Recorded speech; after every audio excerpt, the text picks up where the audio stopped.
Bonjour, dans le cadre de cette vidéo, je vais vous proposer des mobilisations articulaires qui participent à l'échauffement.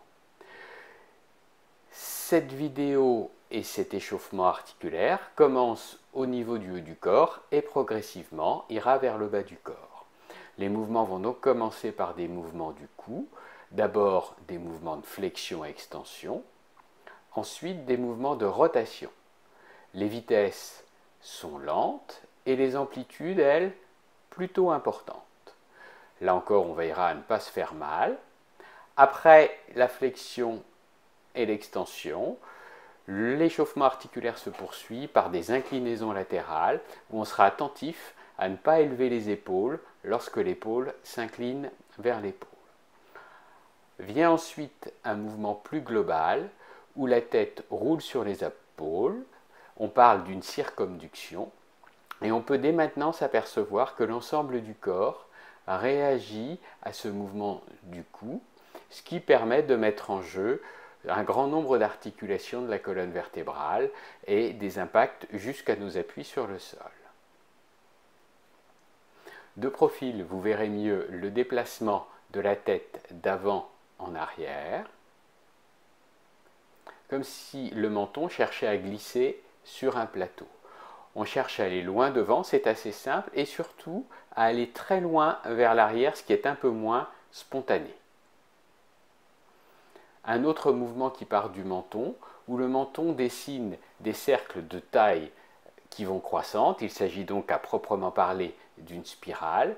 Et au-delà des petits mouvements, on aura un mouvement global qui va entraîner le cou et le dos, et on pourrait encore l'amplifier pour aller quasiment jusqu'au bassin. Cette spirale va se dessiner d'abord dans un sens, et puis on pourra ensuite la dessiner dans le sens opposé. C'est une bonne façon de préparer la mobilité du corps et de dégripper en douceur certaines articulations en jouant sur les glissements articulaires. Après le travail sur la colonne cervicale, on peut enchaîner sur un travail au niveau des épaules. Je commence par un travail qui sera dit de court levier, où les bras restent ballants et c'est surtout le moignon de l'épaule qui glisse avec les omoplates sur le thorax. Le mouvement se fait dans un sens et ensuite dans l'autre, avec une symétrie, c'est-à-dire que les deux épaules ont un mouvement qui est en phase.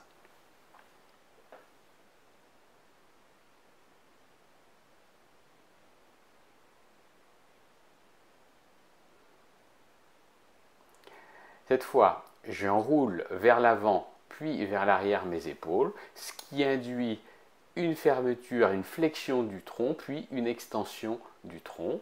Et on voit également les paumes de main qui font un mouvement de rotation qui accompagne le mouvement des épaules. Là encore, le mouvement est symétrique entre le bras droit et le bras gauche. Le mouvement dans les épaules se poursuit par des élévations et des descentes des épaules.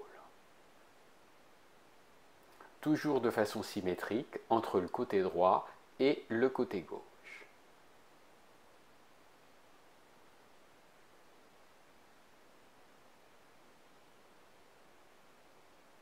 Après les groupes de mouvements symétriques, j'enchaîne par des mouvements qui sont en décalage de mouvement entre l'épaule droite et l'épaule gauche. L'épaule droite est en avant pendant que la gauche est en arrière. Là encore, la rotation des épaules se fait tantôt vers l'avant et ensuite vers l'arrière.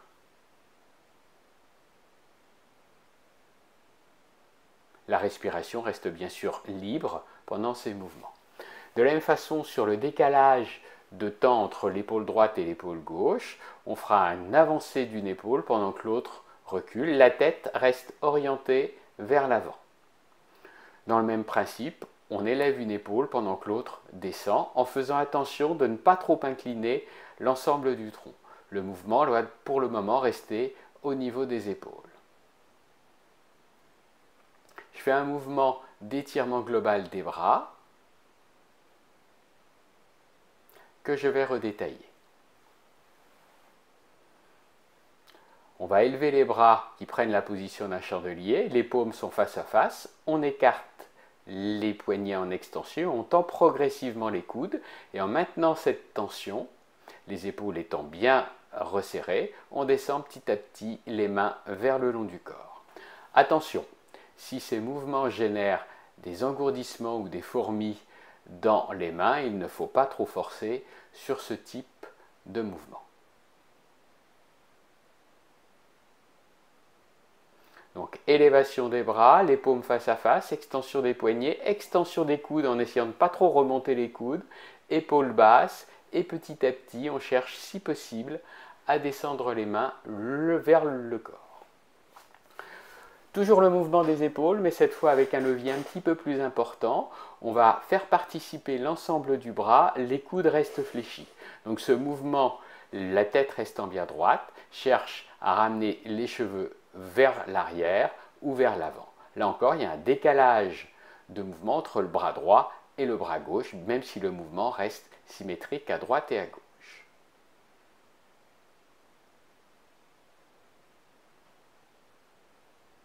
Ensuite, les mouvements qui vont se faire avec les coudes tendus, élévation et abaissement des bras dans le plan frontal, donc parallèle au tronc, puis rotation avec un mouvement en phase entre le côté droit et le côté gauche. Au mouvement de rotation dans les épaules s'ajoute un mouvement de rotation au niveau des mains. Ce mouvement se fait dans un sens et ensuite dans l'autre, comme pour tous les mouvements que j'ai montrés jusqu'à présent. Et ce sera la règle pour ce type d'échauffement articulaire. Puis décalage de la rotation entre le bras droit et le bras gauche qui permettent de mieux voir la rotation qui s'exécute également au niveau de la main. Comme pour les mouvements du cou tout à l'heure, vous voyez un mouvement global s'effectuer au niveau du tronc, au niveau des membres inférieurs. Seuls les pieds à plat au sol ne bougent pas. Un petit travail de coordination où on va faire travailler la rotation d'un bras dans un sens pendant que l'autre tourne en sens opposé. Puis on inverse le sens de rotation de chacun des bras.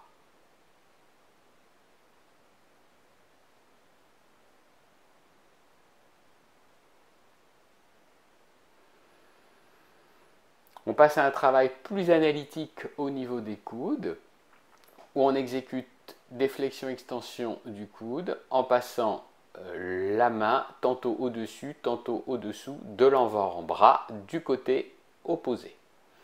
Les poignets ensuite, les coudes sont bien accolés l'un à l'autre et on va générer une rotation des deux mains, ce qui va faire travailler les poignets en flexion et en extension.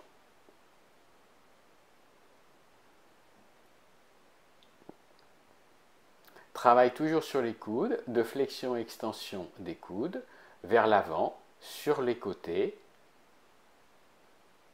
puis vers le haut. On va enchaîner avant, côté, en haut, avant, côté, en haut, avant, côté, en haut, flexion-extension avant, côté, en haut.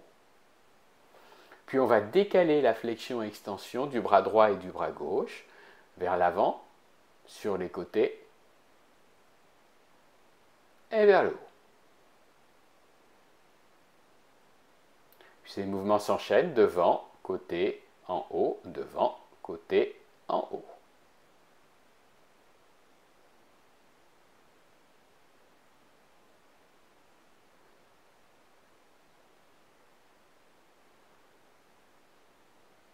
Un travail de mise en tension au niveau des muscles de l'avant-bras.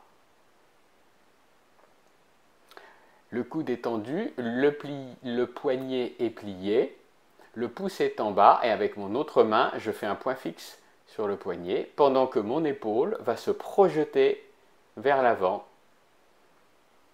On refait de l'autre côté, paume vers l'avant, je descends mon pouce, puis je fléchis ma main, je saisis le dos de la main et je fais un mouvement de piston avec mon épaule pendant que je fais un mouvement de traction au niveau de mon poignet avec ma main qui n'est pas étirée. Je remonte la mise en tension. Flexion majorée du poignet. Propulsion de l'épaule. Ensuite, le coude se tend, le poignet en extension aussi. Et je tire sur mes doigts avec la main qui ne subit pas la mise en tension. L'autre main, les doigts sont vers le bas, l'épaule basse, le coude tendu, je tracte sur mes doigts en laissant libre le pouce.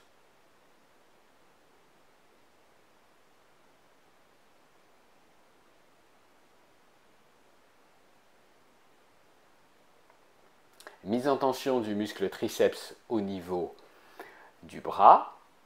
Je passe mon coude derrière la tête, je le saisis avec la main du côté opposé et je tracte. Je vous le montre de dos avec le bras opposé. La traction sur le coude permet de gagner en amplitude.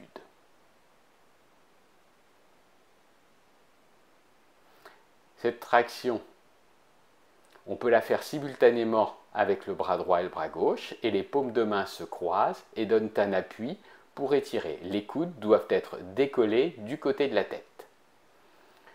La traction ensuite se fait par le bas. Vous verrez mieux sur la partie postérieure. Je croise ma main derrière, je saisis mon poignet et je tire sur le côté. Ensuite, je vais chercher à éloigner mes deux mains de mon bassin, sans incliner mon buste vers l'avant. C'est un travail sur l'extension des épaules.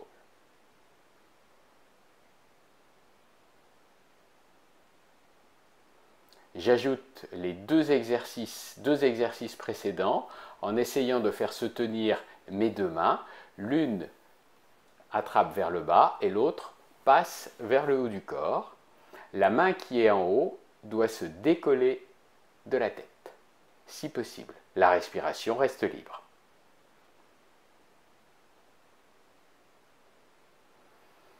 On va descendre un étage, mes genoux sont pliés, je mets les mains au niveau des épaules, mais ce n'est pas obligé, ça me permet d'avoir des petits leviers, et je réalise une rotation au niveau des épaules qui induit des mouvements globaux au niveau du dos. Ces mouvements de rotation se font des deux côtés, les genoux sont fléchis pour permettre un mouvement un petit peu plus souple. Après avoir bougé par le haut, je place mes mains sur le bassin et la rotation est d'amplitude maximum au niveau du bassin.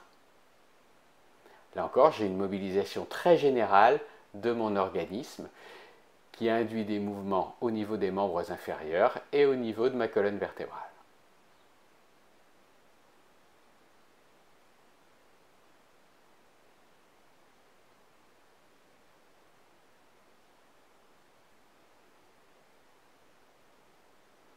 Je poursuis par des inclinaisons latérales, les épaules descendent, je décale mon bassin sur le côté.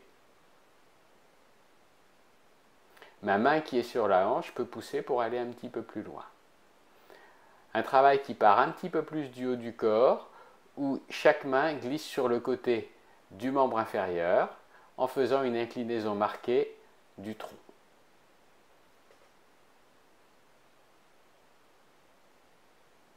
Je place mes pointes de pied orientées l'une vers l'autre, les genoux sont fléchis et j'essaie des petites rotations qui vont se focaliser au niveau de mes fémurs. Donc l'extrémité supérieure des fémurs, c'est-à-dire les hanches, et j'essaie de bien faire tourner mon bassin au-dessus des hanches. Le karatéka pour les membres inférieurs, pour les attaques avec les coups de pied, utilise une grande amplitude au niveau des membres inférieurs et il est important de bien échauffer ces articulations et d'en entretenir la mobilité. Je descends.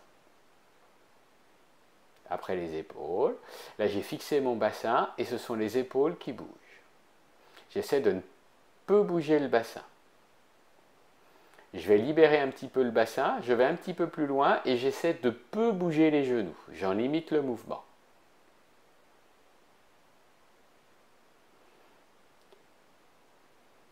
Je vais libérer un peu plus le mouvement des genoux qui vont plus loin et seuls les pieds restent à plat au sol. Les bras sont souples, la respiration est libre.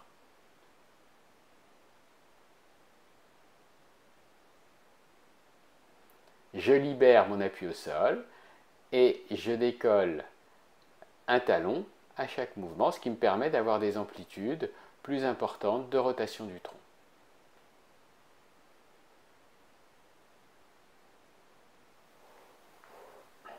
Je décale un petit peu un pied par rapport à l'autre sur une petite fente et je fais travailler mon bassin en inclinaison. Donc rotation du bassin, idem de l'autre côté.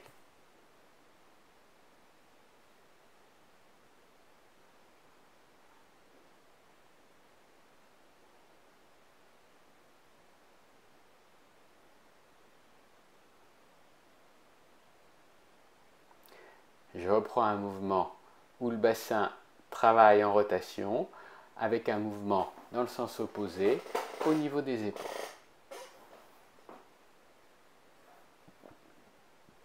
Toujours sur un travail de hanche, là un travail d'ouverture de la hanche qui n'est pas en appui au sol. Donc vous allez essayer de travailler de l'amplitude et de l'équilibre simultanément. Après ce travail d'ouverture, le travail en sens opposé, en fermeture, je vais chercher loin derrière et j'essaie de fermer loin devant. J'essaie d'utiliser à minima l'équilibre que me donnent mes membres supérieurs.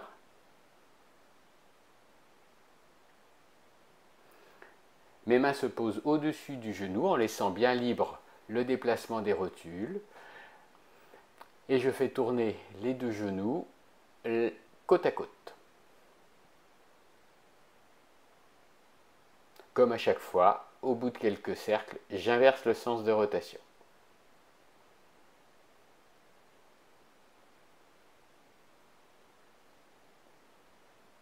Il me reste à travailler au niveau des pieds et j'alterne le passage sur la pointe des pieds et sur les talons. On va mieux voir ce qui se passe sur un profil. J'essaie de réduire autant que je le peux la bascule du bassin lorsque je suis en appui sur les talons. Après le déplacement au bas, je fais un déplacement latéral, ce qui va nécessiter une flexion des genoux, et j'appuie tantôt sur le bord interne du pied, tantôt sur le bord externe de ce pied, ce qui fait que je suis en appui sur le bord interne d'un pied, pendant que je suis sur le bord externe de l'autre. Les 4 mouvements vont s'associer. Pointe de pied, côté des pieds, talon, autre côté des pieds. Pointe de pied, bord des pieds, et je pars de l'autre côté. Avec ces 4 appuis qui se succèdent. Là, le mouvement est un petit peu saccadé pour que vous voyez bien les choses, mais ça peut se faire d'une façon un peu plus fondue enchaînée.